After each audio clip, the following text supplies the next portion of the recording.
नमस्कार विद्यार्थी मित्रो, आज आपण इयत्ता 10वी गणित भाग 2 मधील प्रकरण नंबर 1 समरूपता यामधील अत्यंत महत्त्वाचा गुणधर्म म्हणजे प्रमेय, जो प्रमाणाचे मूलभूत प्रमेय म्हणून आपण ओळखणार आहोत, त्याचा वापर करणार आहोत। आता प्रमाणाचे मूलभूत प्रमेय हा अत्यंत महत्त्वाचा समरूपता या प्रकरणामधला गुणधर्म आहे।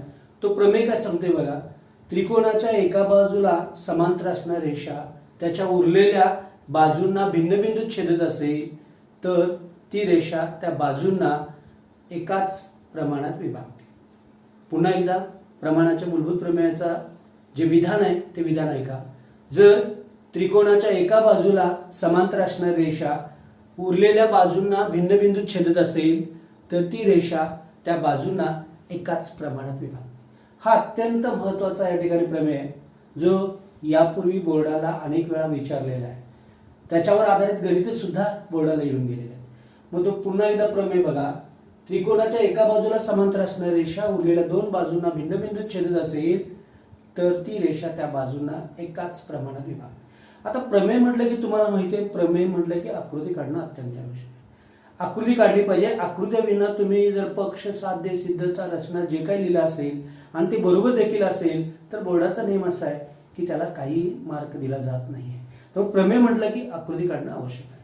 आता आकृती कशावरून काढतात तुम्हाला माहिती आहे की जर पासून तर पर्यंतचा भाग हा पक्ष असतो, म्हणजे दिलेली माहिती असते, त्या माहितीच्या आधारे आपण आकृती काढणार आहोत। आता या प्रमाणाच्या मूलभूत प्रमेयाची आकृती आपण काढतोय की त्रिकोणाच्या एका बाजूला समांतर असणारी रेषा, म्हणजे आपण एक त्रिकोण काढणार।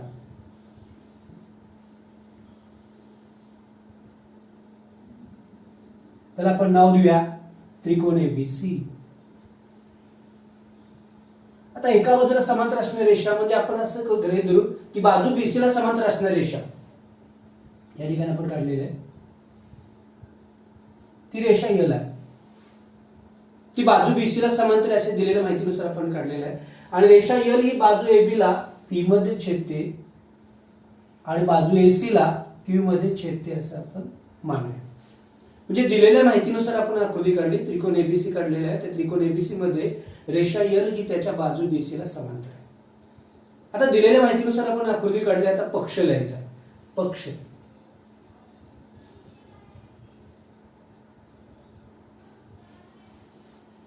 तर पक्ष काय सांगतो की त्रिकोणामध्ये त्याच्या एका बाजूला समांतर असणारी रेषा उरलेल्या दोन बाजूंना भिन्न बिंदूत छेदत असेल तर मग जे काही तुम्हाला आकृतीमध्ये दिसते ना ते फक्त इथं गणिताच्या भाषेमध्ये लिहायचं आहे। मग इथं त्रिकोण एबीसी आहे, म्हणजे त्रिकोण एबीसी मध्ये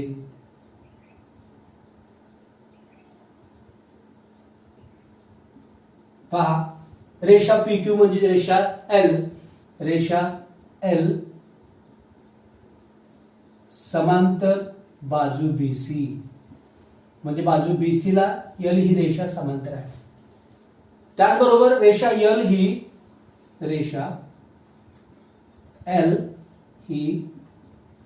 बाजू एबी व बघा बाजू एबी व बाजू एसी ला अनुक्रमे पी व क्यू बिंदूत छेदते। बाजू एसी ला अनुक्रमे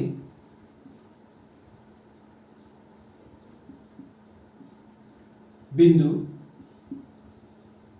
पी व क्यू मध्ये छेदते। हा झाला पक्ष।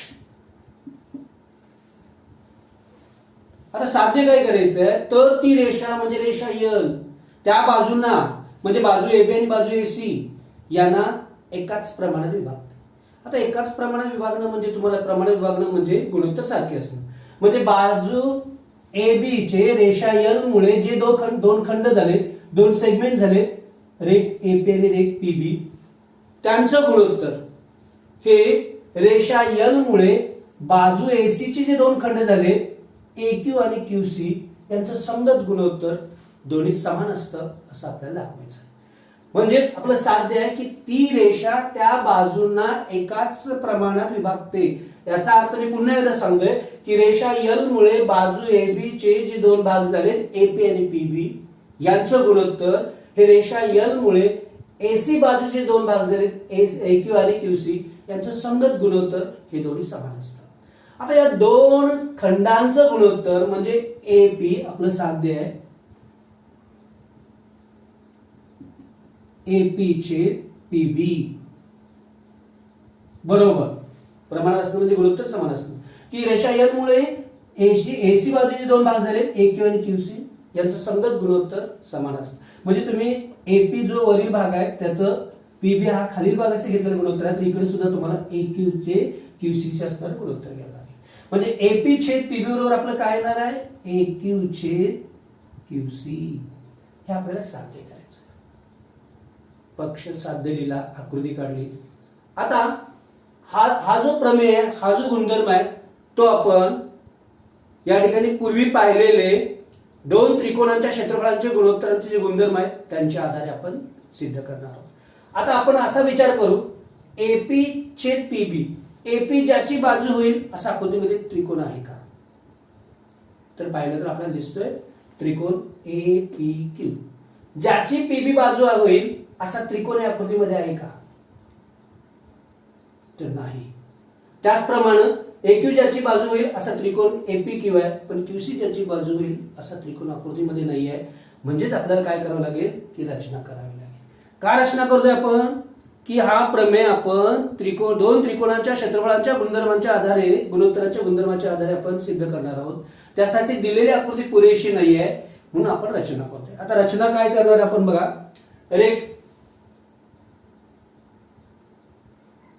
BQ काढणार आपण.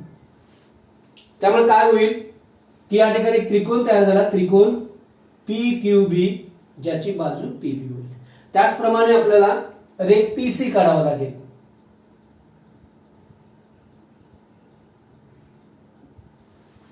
म्हणजे त्रिकोण PQC तयार झाला ज्याची बाजू QC होईल.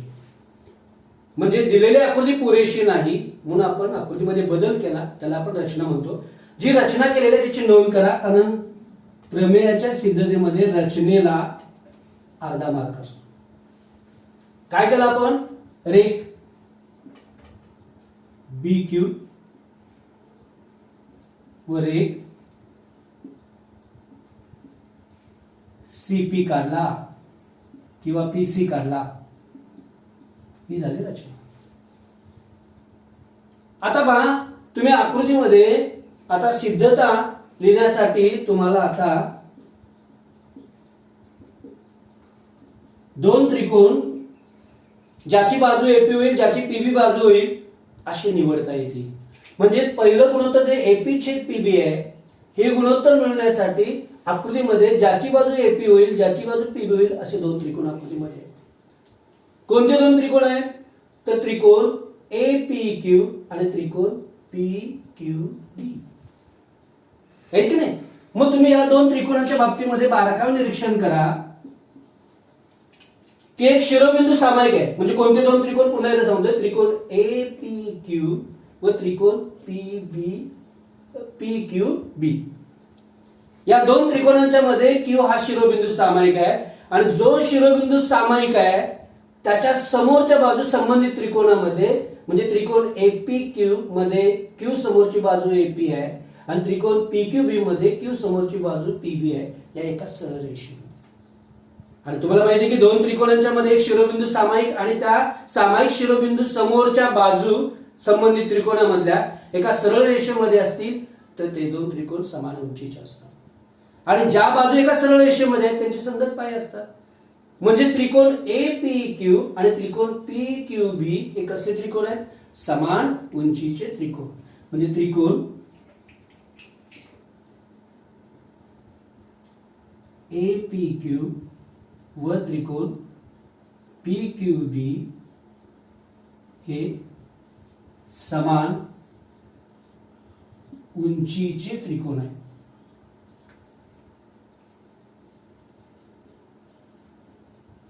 आणि आपल्याला माहिती आहे समान उंचीच्या दोन त्रिकोणांच्या क्षेत्रफळांचे गुणोत्तर हे त्यांच्या संगत पायांच्या प्रमाणात असते.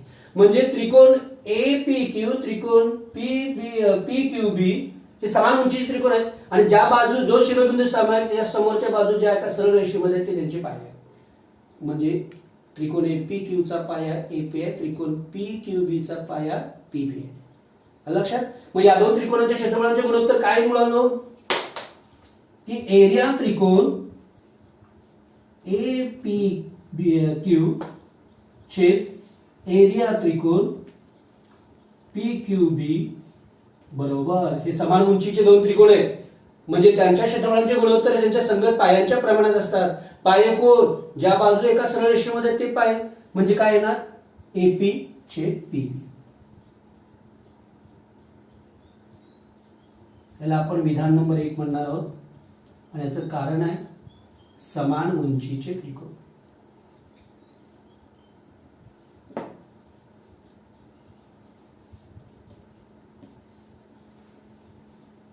जेव्हा बोर्डाला एखादा प्रमेय विचारला तेव्हा सिद्धतेमध्ये जे विधान करतात त्या विधानाला आणि त्याच्या कारणाला मार्क असतात.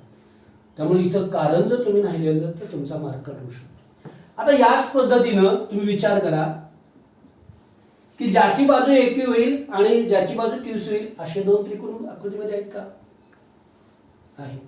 त्रिकोण APQ आणि त्रिकोण PQC. म्हणजे या दोन त्रिकोणांच्या मध्ये P हा शिरोबिंदू कसा आहे? सामायिक आहे आणि त्याच्या समोरच्या भुजा संबंधित त्रिकोणामधल्या म्हणजे AQ आणि QC एका सरळ रेषेमध्ये.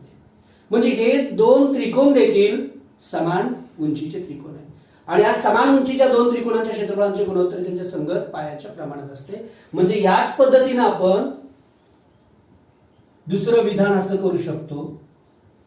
एरिया त्रिकोण APQ छेद एरिया त्रिकोण PQC बरोबर. पुन्हा एकदा आकृतीमध्ये कुठे आहेत बघा? त्रिकोण APQ आणि त्रिकोण PQC. P हा शिरोबिंदू सामायिक, समोरच्या भुजा AQ QC एका सरळ रेषेमध्ये म्हणून समान उंचीचे त्रिकोण आणि ज्या बाजू सरळ रेषेमध्ये आहेत ते त्यांचे पाय. मग या संबंधित त्रिकोणांचे पाय कोणते होतील? त्रिकोण APQ चा पाया AQ होईल आणि त्रिकोण PQC चा पाया QC होईल आणि त्या संगत पायांच्या प्रमाणात असतात. म्हणजे बरोबर काय येईल? AQ छेद QC. याला विधान नंबर आपण 2 म्हणणार आणि याचं कारण आहे हे देखील समान उंचीचे त्रिकोण आहेत.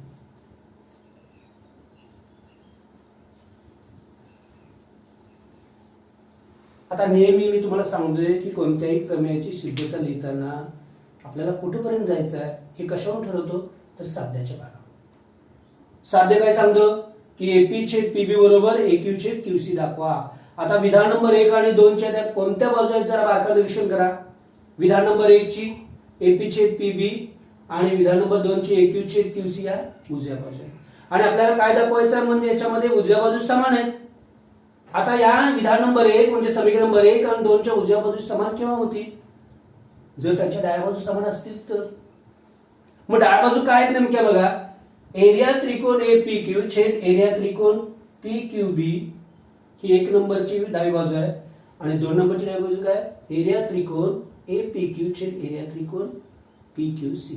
आता विधान नंबर 1 आणि 2 समीकरण नंबर 1 आणि 2 च्या डाव्या बाजूमध्ये अंश सारखा आहे, छेद मात्र भिन्न आहे आणि हा छेद भिन्न जर समान झाला तर समीकरण 1 आणि 2 ची डावी बाजू देखील कशी होईल? समान होईल आणि डाव्या बाजू समान झाल्या की उजव्या बाजू आपल्याला समान होतील आणि तेच आपल्याला हवं आहे आणि तेच आपलं साध्य आहे. आता बारकाईने विचार करा की त्रिकोण एरिया त्रिकोण AQB आणि एरिया त्रिकोण PQC आपल्याला समान दाखवायचे आहेत कारण 1 आणि 2 च्या डाव्या बाजूचे अंश सारखा आहे म्हणजे आपल्याला फक्त छेद समान हे दाखवावं लागेल. आता नेमके ते त्रिकोण कुठे आहेत बघा आकृतीमध्ये? त्रिकोण एरिया त्रिकोण PQB आणि एरिया त्रिकोण PQC. आता हे दोन्ही त्रिकोण बारकाईने निरीक्षण करा. त्या दोघांच्या मध्ये PQ ही बाजू सामायिक आहे आणि हे दोन्ही त्रिकोण या दोन समांतर रेषांमध्ये बद्ध आहेत आणि आपल्याला माहित झालंय की प्रॅक्टिस सेट 1.1 मध्ये सराव संच 1.1 मध्ये गणित नंबर 3 जर दोन त्रिकोणांच्या मध्ये एक सामायिक पाया असेल आणि दोन्ही त्रिकोण दोन समांतर रेषांमध्ये जर बद्ध असतील तर त्यांचे क्षेत्रफळ समान असतं. म्हणजे याचा अर्थ एरिया त्रिकोण PQB आणि एरिया त्रिकोण PQC या दोन्ही त्रिकोणांचं क्षेत्रफळ समान आहे म्हणजे छेद देखील समान झाले. त्याची आपल्याला नोंद करावी लागेल. म्हणजे विधान नंबर 3 त्रिकोण PQB व त्रिकोण PQC मध्ये रेख PQ हा सामायिक पाया आहे.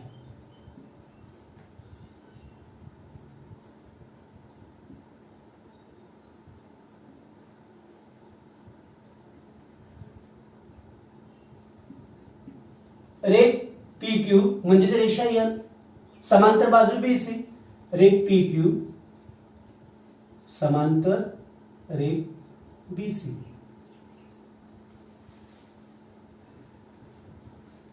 म्हणून त्रिकोण PQB व त्रिकोण PQC हे समान उंचीचे त्रिकोण आहेत.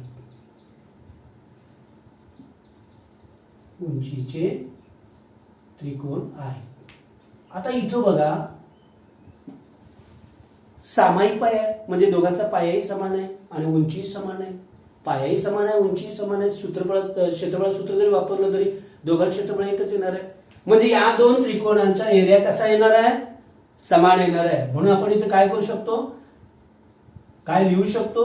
एरिया त्रिकोण PQB is equal to area त्रिकोण PQC.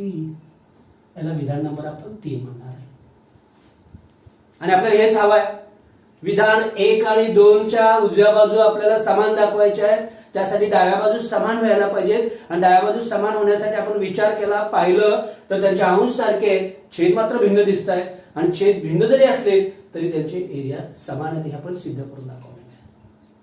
म्हणजे याचा अर्थ असा होतो की विधान 1 व 2 वरून 1, 2, 3 वरून डाव्या बाजू समान आहे की नाही. म्हणजेच आपण पुढील विधान असं करू शकतो, विधान 1, 2 व 3 वरून समीकरण नंबर 1 आणि 2 च्या डाव्या बाजू समान आहे. एरिया त्रिकोण APQ छेद एरिया त्रिकोण PQB बरोबर एरिया त्रिकोण APQ छेद एरिया त्रिकोण PQC. याला विधान नंबर 4. आता 1 आणि 4 1 2 4 वरून बघा. 1 विधान नंबर 1, विधान नंबर 2 आणि विधान नंबर 4. विधान नंबर 4 काय सांगतंय? 1 आणि 2 च्या डाव्या बाजू समान आहेत. म्हणजे याचा अर्थ त्यांच्या उजव्या बाजू सुद्धा कशा असल्या पाहिजे? समान असल्या पाहिजे. म्हणजे आपण पुढील विधान काय करू शकतोय की विधान नंबर 1, 2 आणि 4 वर विधान नंबर 1, 2 व 4 वर बघा. विधान नंबर 4 आपल्याला काय सांगतो की विधान नंबर 1 आणि 2 च्या डाव्या बाजू समान आहेत. म्हणजे उजव्या बाजू देखील कशा होणार आहेत? समान होणार आहेत. म्हणजे काय मिळेल आपल्याला? AP छेद PB बरोबर AQ छेद QC.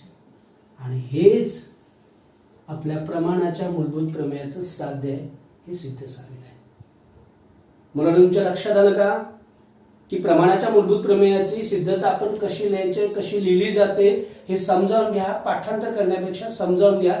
2-3 वेळा लिहिण्याचा प्रयत्न करा. म्हणजे आपोआपच तुम्हाला ती न बघता लिहिता येईल. मग प्रमाणाचं मूलभूत प्रमेय काय सांगतं की त्रिकोणाच्या एका बाजूला समांतर असणारी रेषा उरलेल्या 2 बाजूंना भिन्न भिन्न छेदत असेल तर ती रेषा त्या बाजूंना एकाच प्रमाणात विभागते. एकाच प्रमाणात विभागणं म्हणजे त्या रेषेमुळे त्या 2 बाजूंचे जे 2 खंड झाले त्या खंडांचं गुणोत्तर कसं असतं? समान असतं. हे आपल्याला प्रमाणाचं मूलभूत प्रमेय सांगतं. आणि प्रमाणाचा मूलभूत प्रमेय हा अत्यंत महत्त्वाचा प्रमेय, अत्यंत महत्त्वाचा गुणधर्म आहे जो आपण पुढे वापरणार आहोत. परीक्षाला बरेच वेळा याच्यावरती बोर्डाला प्रश्न आलेला आहे, गणित आलेले आहे, प्रमेय सुद्धा बोर्डाला अनेक वेळा विचारलेला आहे. समजला विद्यार्थ्यांनो की प्रमाणाचा मूलभूत प्रमेय काय सांगतो की जर त्रिकोणाच्या एका बाजूला समांतर असलेली रेषा उरलेल्या 2 बाजूंना 2 भिन्न भिन्न छेद असेल तर ती रेषा त्या बाजूंना प्रमाणात विभागते. आता या प्रमेयाचा व्यत्यास आपण पाहणार आहोत. प्रमाणाच्या मूलभूत प्रमेयाचा व्यत्यास.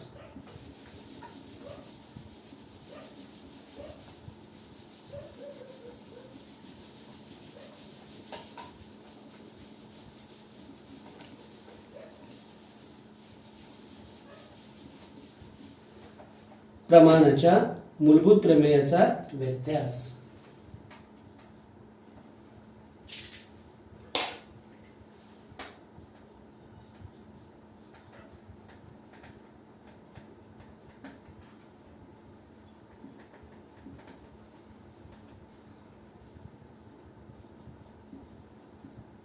प्रमेयाचा व्यत्यास.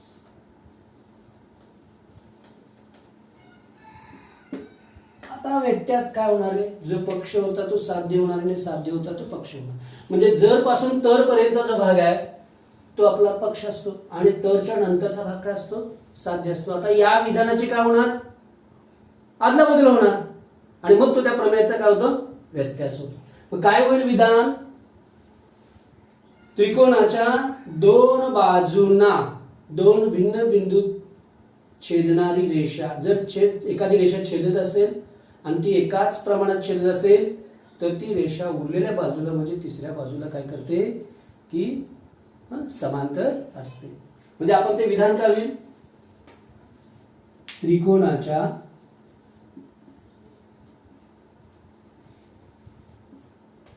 किंवा आपण असं म्हणू, जर एखादी रेषा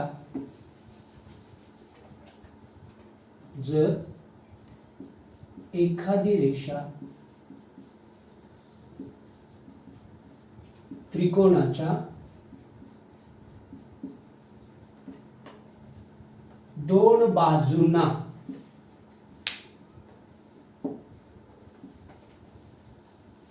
बाजूंना भिन्न बिंदू छेदून एकाच प्रमाणात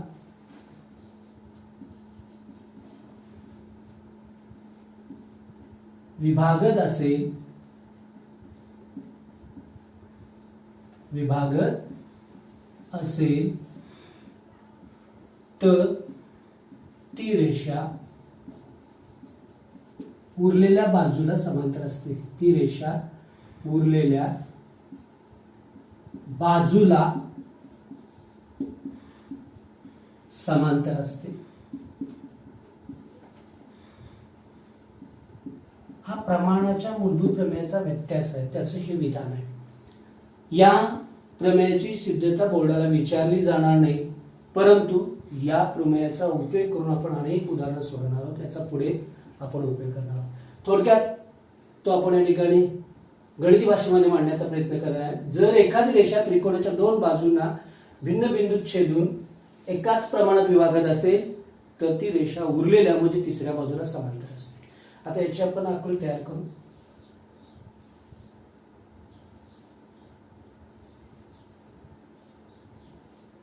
हा त्रिकोण ABC आहे. रेषा L ही त्याच्या बाजू BC ला समांतर आहे आणि ती बाजू AB ला P मध्ये आणि बाजू AC ला Q मध्ये छेदते.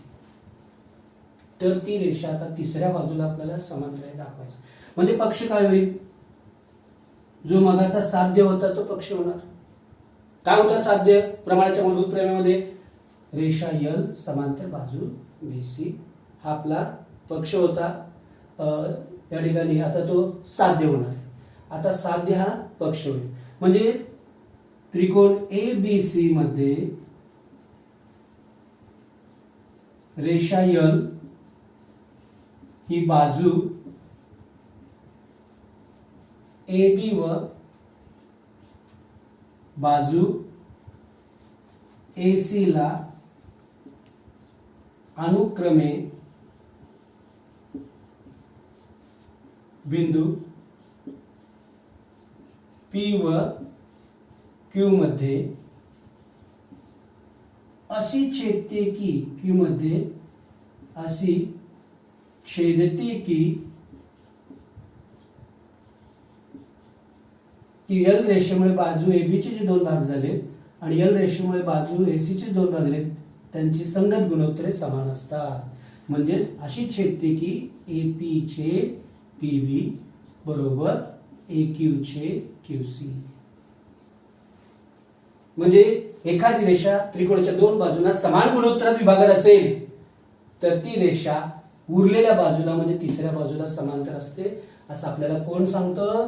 प्रमाणाच्या मूलभूत प्रमेयाचा व्यत्यास. म्हणजे साध्य काय करायचं आहे की रेषा L ही त्याची उरलेली जी बाजू BC आहे तिला समांतर आहे हे आपल्याला दाखवायचं आहे. साध्य आपलं रेषा L समांतर बाजू BC. आता या प्रमेयाची सिद्धता काय आपल्याला बोर्डाला विचारले जाणार नाही. या प्रमेयाची सिद्धता आपण अप्रत्यक्ष पद्धतीने सिद्धता पद्धतीने देणार आहोत किंवा दिली जाते आणि ते आपल्याला आता पाहायचे नाही. फक्त या गुणधर्माचा या प्रमेयाचा व्यत्यास हा देखील गुणधर्म असतो, व्यत्यास हा देखील प्रमेय असतो. तो कोणाचा व्यत्यास आहे? प्रमाणाच्या मूलभूत प्रमेयाचा व्यत्यास. तो काय सांगतोय? जर त्रिकोणामध्ये एखादी रेषा त्रिकोणाच्या दोन बाजूंना प्रमाणात विभागत असेल, एकाच प्रमाणात विभागत असेल, समान गुणोत्तरात विभागत असेल तर ती रेषा त्याच्या उरलेल्या बाजूला म्हणजे तिसऱ्या बाजूला समांतर असते असं आपल्याला प्रमाणाच्या मूलभूत प्रमेयाचा व्यत्यास सांगतो. आता याचा उपयोग आपण पुढे करणार आहोत. पुढील व्हिडिओमध्ये आपण प्रमाणाच्या मूलभूत प्रमेयाचे उपयोजन म्हणजे दोन गुणधर्म जे अत्यंत महत्त्वाचे आहेत ते पाहणार आहोत.